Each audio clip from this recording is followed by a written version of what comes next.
All right, we are joined by Oregon Fairchild today. First time I'm getting to speak with the whole band. Dave and I have spoken many times in the past. One of my favorite people to talk to. I feel like we're of the same age, where we grew up and came up in the same generation. I feel like contemporaries. There's my 100%, 50s yeah. word. Why don't you guys? Why don't you introduce the other two guys and tell what they play, and then we'll just jump right in with some of what you've been up to the past 18 months. Sounds good. So I'm Dave Ruck. I play guitar in the band. This is Joe Belani. He plays organ and left-hand bass on the keys. And this is Corey Kurtzy, and he plays drums and percussion. There you go. Nice. All right, just off the top of my head, because you said about the left-hand bass, have you guys ever played a Doors song? Not officially yet. We've talked about it quite a bit, but that's that's my whole inspiration. When Dave called me about this project, I watched all the Ray Manzarek interviews you can find on YouTube, and one of them he talks about trying to keep, if you listen to something like Riders on the Storm or any of those, he talks about doing these real repetitive bass lines so that he could get that under control, so that he could solo and play rhythm with his other hand, and that's how I started when we started the band. Right, widespread knocked Riders out of the park the other night on Halloween. If you haven't seen it, I haven't seen that. Yeah, special. But yeah, I could definitely hear you. Totally. I mean, obviously, Light My Fire, which I would probably say is cheesy if you had asked me 10 years ago. Sure. That's just such a cool. I mean, for an organ trio, that's why don't we do that as a segue into the album? The last album you put out was all covers. It was called Songs We Didn't Write, and it has some stuff on there that you would think, like Eleanor Rigby is on there and stuff like that. But you also have some really interesting covers on there, like the Harry Styles thing. How did that come about? You do Harry Styles. What's the song called? Canyon? Yeah, Canyon Moon. Canyon Moon. Right. Yeah. My daughter Alexa loves Harry Styles, and she's like, but she's also a deadhead and loves everything. Loves nice music, So she's like, you guys should try a Harry tune. So that's how that came about. And my wife, Michelle, is also a fan of Harry's. They both go see Harry Styles together. And she's like, Canyon Moon would be great for you guys. So I played it for Dave. Dave's like, yeah, we could do that. And then we changed it our own way, And that's the beauty of the album, I think. Really, you guys... how do you approach that? I mean, you listen to that song and you end up where you do. Is it just a matter of running through it until you find something to latch onto to make it your own?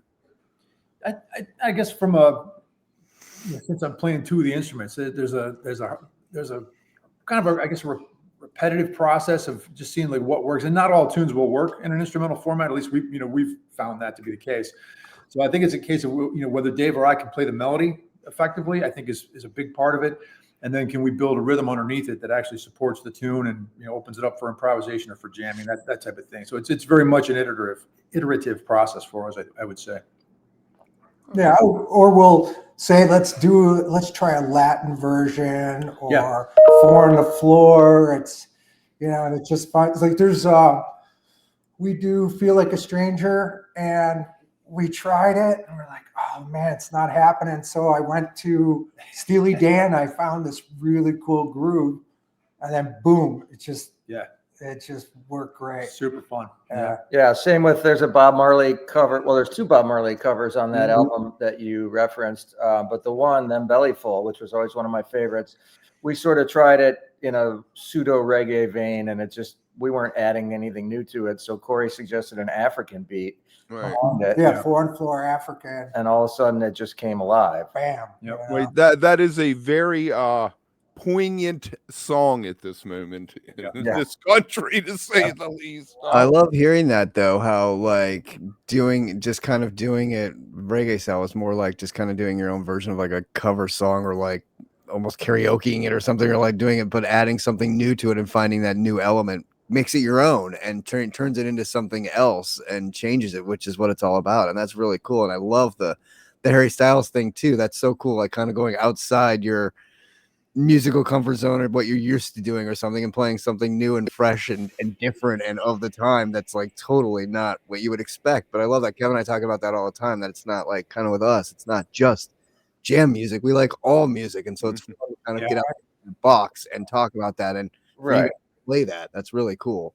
And I mean, I guess if you take a broad perspective, that's really what jam music started as. It's an amalgamation of so many different things. It's not, you know, I think there's some, you know, you can find complaints online about modern day jam bands who all kind of sound similar, whereas I think, you know, at least initially the concept is like we're drawing from from our own circle of influences and music we're interested in, and that's going to come out different for everybody, you know. Yep. Totally. Yeah. Those two tracks also, you know, just in some of the other experimentation we do is different sounds. So the Harry Styles track and then Belly Full, I used you know, an acoustic upright bass type sound instead of a, you know, like a funky electric bass, which gives it a whole different flavor as well. Right. You That's so guys cool. have a really long history, if people don't know. Grateful Dead cover bands, many years. You guys did the Workman thing and played in the cover bands and all the bars. And I love your choices. Lazy River Road and Lost Sailor, I think, make it on the album. I know you do Picasso Moon. You've done whole Oregon Fairchild plays Grateful Dead nights. You want to talk a little bit about that relationship and how that fits into the overall Oregon Fairchild mindset?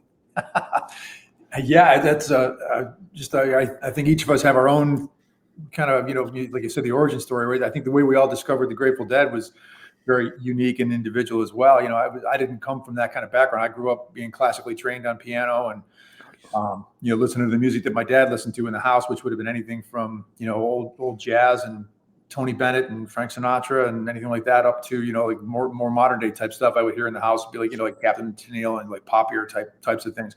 But I never grew up hearing, you know, the stuff that really hit me when I was in high school was like Little Feat.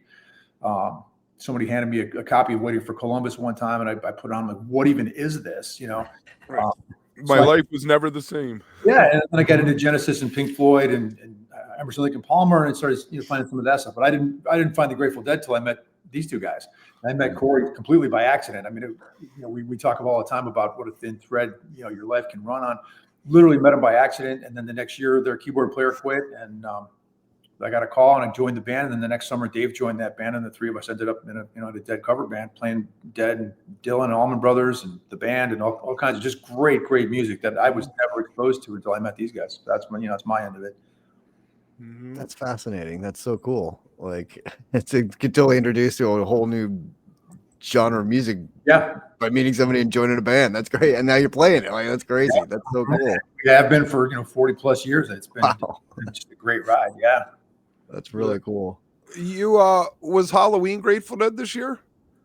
Yeah. First Midwest version. We do an annual back home in Buffalo, New York. We do an annual Oregon Fairchild Plays Grateful Dead night, which is always really fun and usually gets pretty packed. So we decided to try a Midwest version on Halloween night. We did it at a place called, one of our favorite places to play. It's called Mackey's Hideout. It's north of Chicago in McHenry, Illinois. And it was just a riot. Yeah. It's always fun to, and again, like, you know, some of the tunes we might want to play, some of the Dead tunes that might be our favorites, we might take a stab at, and we just can't find a unique way into it. So the stuff we do end up doing is all kind of has been rearranged at least a bit, if not quite a bit, just to kind of make us happy, you know. And it's fun because, like, you know, we don't sing in this band, so it's interesting to see people's reactions. I mean, if you're all about the lyrics, which many people are, it might or might not work for you. Whereas, I mean, for me, I can only speak for myself. Like, some of my favorite songs, I couldn't even tell you what they're about. I've always been drawn to the music, to the melody, the harmony. But we'll get the crowd singing the words. Right. Yeah, That's cool. That's It's excellent. Yeah. Especially in a tune where there's like a break and then there's like Lose Lucy or something like that, and you know, everybody's shouting out the words, or Not Fade Away or something like that. It's just a wild thing when people pick that up and start going with it. You know, you That's brought in some great. heavy. You brought in some heavy hitters for the album. Justin Goop, is that his name? Geep? Well, I was always saying Gweep, but I heard Gweep. him say Gwip last time. Gwip. So I guess Okay, who played with who worked with Tuna and Levon Helm, and you got Alan Evans, one of the greatest, kindest human beings on the face of the earth, to master your album. How'd you get those guys on board? just asked him. Worst thing you can say is no, right? Right. In both cases, yeah. We had heard about Justin through a mutual friend in Buffalo who had done some recording with him, and just took a whack at it. That was for album number 2, which is all original music, called Leisure Suit. And so we've done our last 3 records with him. So we did Leisure Suit with him. We did the covers album, and then we just recorded our 4th album, which is again filled with originals. Hasn't come out yet. It'll be out in February, but we just did that over the summer with Justin as well. Nice working title. It's called Boom with an exclamation point. Love it. Yeah. As the song of pools increases, as the pool of songs increases, do you find some stuff's disappearing? It doesn't light the fire anymore because you've been playing it for 5 years? Only one song. And it came up the other day when we were in Des Moines. That's a whole tragic tale. Yeah. There's one tune on our first record that, for whatever reason, we were still trying to figure out who we were as a band, and it's like, it's no one's favorite, I don't think. No one in the band. I wrote it. Except for my mom. Except for Joe's mom. Oh no. Honey, are you gonna play that song tonight? Yes, Mom. Yeah, we had somebody the other night. Dave said, "Is there any of our material that anybody wants to hear?" This is in Des Moines, and somebody yells out, "I want to hear Joe's mom's favorite song." We didn't play it. Are we purposely not saying the name? I'm not. You can speak it if you want. Say it. It's not against the rules. It's called Piggy Pie. Okay. And we always go, oh, poor pig. Yeah. Well, we always laugh because if you go to Spotify and you look at our songs, you list them out by most listens. It's at the bottom. It's at the bottom of the list. So, wasn't that a single too on Bandcamp? Didn't you release it separately as a single on Bandcamp? No, definitely not. Definitely not. I feel like when I was looking at Bandcamp earlier, maybe that name just popped up in my head because the universe knew you were going to mention it. We do the very rare live version of it, which we did do the other night somewhere. We did. Okay, so maybe that's where I saw, because I was looking through it. How do you guys work that? You guys record yourself, or do you have somebody on the road with you, or? Yeah, we have a new in-ear system. It's called Wing, and it has up to 48 channels you can record, and it's amazing. So behind this computer is my computer, and I'm mixing the music and trying to get it to Dave, so he sends it to Nugs and stuff. So that's how we do it on the road. Yeah, we're a cottage industry to the extreme. Especially when we travel. It's a very low budget operation. So anything that's got to get done gets done, but one of the 3 of us does it. Yeah. But we stay in shape because of it. Yes, that's true. Yeah. That's a good point. I've lost 22 pounds this year from touring alone. So. Wow. This is the most you've ever toured, right? In a year. This year's been great. Yeah. And you've really you've got a foothold down in the original region, I guess you were in, and you're really pushing the boundaries to the south, a little bit to the west some. Yeah, we made it out as far west as Wyoming and Colorado this spring. Still haven't gotten to the West Coast. But that's definitely on the bucket list. Yeah. And then You need to end up at one of those all Grateful Dead festivals where they have 90 Grateful Dead bands over 10 days out there in California. We're doing one of a mini version of that this coming Saturday in LaPorte, Indiana. There's a fantastic band from Chicago called Mr. Blotto, who are really popular around the Midwest. You know them? Yes. We've done a couple shows with them or been on the same bill, and we just really enjoy those guys and vice versa. So they do an annual, what they call a Mars Hotel. They take over this hotel for 2 days. They buy the whole thing out, and it's about 8 bands from all around the region and some from the East Coast, even including us this time. It's all Grateful Dead, but over 2 days. But the hitch is that there's no song repeats, right? So you don't get Eyes of the World 5 times. You have to submit your set list, or Well, do you work off the last guy? Like the first band has carte blanche; they can do whatever. No, It's cooler than that. it's cooler than that. It's like a lottery system where you get the initial list, and then the first band picks 8, and then those get crossed off, and then the next band picks 8. Yeah. You're like, It's like a draft, totally. Yeah, exactly. And like you got to be like, no, they took the song I wanted. Yeah, totally. Yeah. Do you have trades after that? Can you call up one of the bands and be like, we'll give you this song? That's a really good question. That's a real good question. What will it take to get me that Eyes? Right? You're like, I'll give you, we'll give you Cumberland and Darkstar if you give me that Eyes back. Like, I'm going to start the fantasy draft as soon as we hang up. Yep. Oh, I that's absolutely awesome. love it. Do you guys? It's interesting that you said this is like one of the most you've toured. How was that like being on the road and being out that long? Like you said, you lost 22 pounds. Kevin and I have been going through so many especially drummers, the year of the drummer with so many drummers being moved and quitting bands and stuff. And a lot of them saying, the rigors of the road, I just want to stay home now. And like, we've seen a lot, especially over the last year and a half of bands sort of saying the road is getting too much for us. Like we need to step back or take a break. You guys are kind of going the opposite direction, being like, no, we're hitting it harder right now. How's that feeling? How's that affecting you guys with touring and the band and everything? Are you feeling better about it? Are you feeling like this is awesome? Like this is what Are you well oiled at this point? Right. Exactly. Yes, exactly. That's a really good question. It's probably individual. I think for the three of us, probably have very different opinions. I know Corey and Dave both have done. Corey, I think maybe Corey especially has done a lot of touring over his career. I worked a corporate job up until 6 months ago, and I actually retired from that job so I could do this full time. So for me, it's been, this is something I wanted to do since I was 19. I told a couple of guys last night I was talking to, I was like, I'm having more fun playing music now. I'm 63. And I'm having more fun now than I did when I played in my first band when I was 19. That's awesome. Absolutely. That's awesome. It's been such an amazing, amazing experience. I love it. A lot of things just, coming together. So when we're out traveling, it's just, I love to travel. I love seeing the country. I love meeting new people. So the music is certainly the focal point of the whole journey. But every piece of it, I'm taking pictures when we're driving.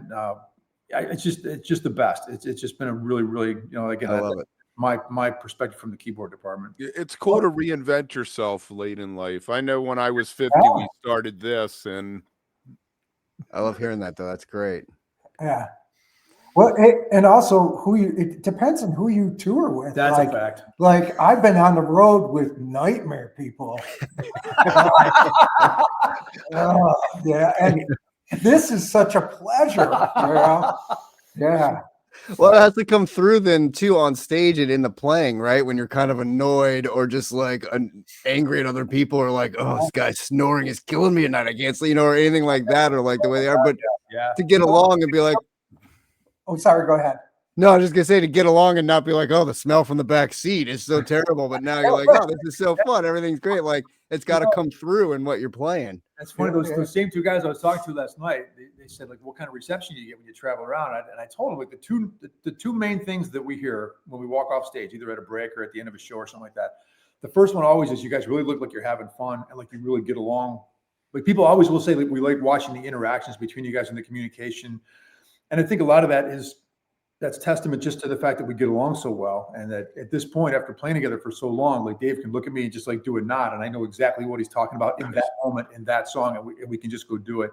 And the second thing that we'll all hear a lot of times is, people will look at us and they'll say, that's a lot of noise coming off that stage for three guys.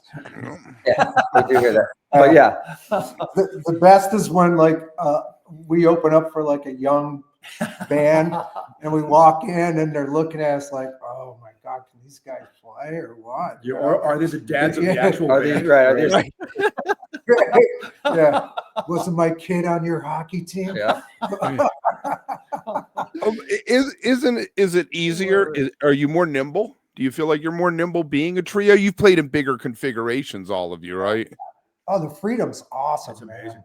Man. It's just, it's. That's and then the other flip side of that is there's no place to hide, right? When you're playing in a dead cover band as a keyboard player, like if it gets off the rails, I can just stop, and it's like nobody even notices. You know, the whole thing just keeps on going. The people dance, the music continues. I hop back on the train when I get to a point where I'm comfortable, but nobody even knows I got off. You know, in this band, if I go off the rails, the whole thing's going in the ditch, man. It's a bad. Well, he's the bass player now, so now he knows how I feel. Right. He's like he came to my side. Yeah, if I have a bad day, it's not good. You got all the responsibility, man. It's on your shoulders. Keep it going. That's it. So how long's the tour going for? You guys done with it, or are you going a little bit toward the end of the year? We're in week 2 of 4. Okay. So it's a 4-week tour. We started in Chicago and been working our way around the Midwest, and we're in Omaha, Nebraska right now. We're playing Lincoln tonight. Nice. Then we head back to Michigan and Indiana, and then we go home for about 4 days in the middle, and then we head the other direction. So we're going to be in Baltimore. Hopefully we'll see you, Kevin. Yes. We'll be in Philly, New York City. Believe it or not, for the first time, we're from New York, but we're from the other side of New York State, from Buffalo. You've never played? Oh, really? You've never played the city before? Interesting. Nice. Yeah. We've driven through it a lot. And then we're going down. Then we're going down to the southeast. So we'll be in several shows in North Carolina, one in Virginia, one in Georgia. Very nice. And what about New Year's? You got plans for that? Nothing. No. We're available if you need a band. I don't know if you like. I know some bands take off. I know like that Goose Band likes to take off there. Yeah. I mean, I figure what you do would work for New Year's. It's the kind of thing I want to go see than some big. I don't know. I have issues with New Year's. I call it amateur night. Yeah. You know, the noodlehead who never drinks has 4 Manhattans before dinner, and you're just like, dude, I don't want to deal with you. We played it last year and it was great, but I'd be happy if we play. That'll be great. If we have the night off, that's great too. So Yeah. That's the way to look at it. With that. And then you said February next year is the new album? Yeah. Yep. The first single will be out in early December, and then the full album at the end of February. Right. And where am I going? If I want to get some, can I get some Oregon Fairchild merch? Can I get physical copies of the stuff that's already been released? You can get all that, Kevin. Absolutely. and more. Just our website. Our website's the best place. You're doing business directly with the band, so that's OregonFairchild.com. There's a whole merch section there. We're also on Bandcamp for those who prefer that platform. Mm-hmm. And then in terms of live shows, all that stuff has been getting posted on Nugs now. So, nice. How is that working with Nugs? Great. I mean, we hear from people at every single show that are like, saw you guys were coming, checked you out on Nugs. Here I am. You know, Right. That's been big for us. Yeah, definitely. I Volume Try, it kind of does what Nugs does a little bit, but they like partner with clubs like Nectar's. They showed every show from Nectar's forever until it closed. And Bottom Line in New York City. Yeah. They show like every show is how they work it. But then there's also bands on there too. And they have us as Knuckleheads as their like flagship. Knuckleheads like us. Exactly. Knuckleheads like us. Hey, what can you do, man? What can you do? Oh, guys, yeah, the 14th, I got to figure that out. I will get down there. The other day I took a train into the city and it wasn't as bad as I thought it was going to be. As hard. Not bad. I have no problems with trains, but how far out of the city are you? I live by Meriwether, so I'm like 20 miles outside of the city. Yeah. So it's not bad. I can figure it out. I could probably get somebody to pick me up and say, hey, let's go see this man. I'll tell them to go to Nugs and listen. There you go. Yep. Yeah. Actually, I'd send them to YouTube. You guys have some stuff on YouTube too. Oh, yeah. Sure. Yep. Which is free. Yeah. You know, we had Brad from Nugs on. We got to interview him, and it was fascinating because we are always nice about Nugs, you know. Okay. You don't want to have to pay for music. Nobody wants to have to. And now that we're kind of on a competing streaming site, it's a little bit, but we have a lot of respect for him and what he's done. And it was fascinating listening to the whole story of how he built it and sort of how he was in the right place. Piggybacked off of Budweiser servers. Yeah. It was crazy. Is how he did it all. And like he would go do interviews for like MLB and stuff and then use the same equipment to record shows like later that night or whatever. I was like, you're the man, dude. I was like, I should have never given you crap. I know. I was like, this whole backstory is fascinating. Like it's so what you would expect it to be. You know, it's not just what you look at it now and you're like, my God, what a machine. But man, back then it was like really, it's crazy how he built it all. So we got a lot of respect for him and stuff. And it's really cool. I mean, even today, you know, bands getting their music out there. It's so important. I feel like to be able to have it out, to have this all out there now, you know, kind of like the old tape trading, like Kevin and I always talk about, like how that just sort of has turned into this now. And it's such an important part of music. For sure. So, did they look? I still don't have a way out. Kev, I have a question from Volume from FH303 that said, did they look to any help in mastering their new album? Yeah, Alan Evans from Soul Live. Oh, Alan again. Okay. He runs his own recording studio in Massachusetts, so he's mastered our last 3 albums. All right. Oh, that's Last awesome. time I talked to him, he was playing with Atmos. He had just gotten the Atmos thing. It sounds like he's off the Atmos train now. Is he? Yeah. Well, you know what else he told me when we talked that time was that he wasn't going to be drumming anymore, and now he's back on the road with Soul Live. So I don't think they're doing big tours or anything. No, right. Yeah. But he was like, I'm done with that. I want to play guitar sometimes because, you know, he plays guitar too, and he's like, and I want to be with other bands. I want to help other people realize their vision, which is a beautiful thing to do, you know? Yeah. From my conversations with him, he's definitely not that interested in touring anymore. Yeah, no.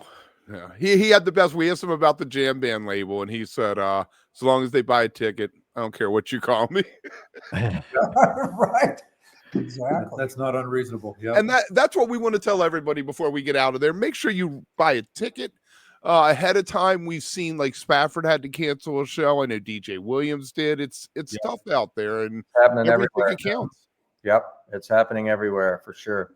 Yeah, between venues and artists and all of that, it's tough right now for sure. So it's awesome to hear you guys though. It sounds like you're having a blast on the road. It sounds like the music, it's coming through in the music, and that's fantastic. Like that's all you want to hear. It makes me so excited and happy. So good for you guys. That's fantastic. Keep up the good work. That's cool. Thanks.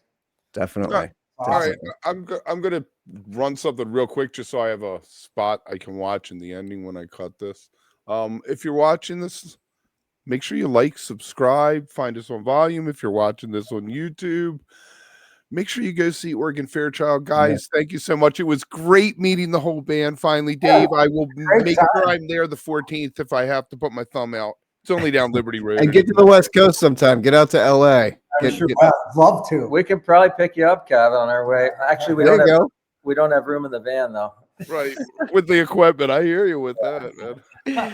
It's packed. All right, guys. We'll talk to you soon. Hang out for a minute afterwards. Hang out, guys.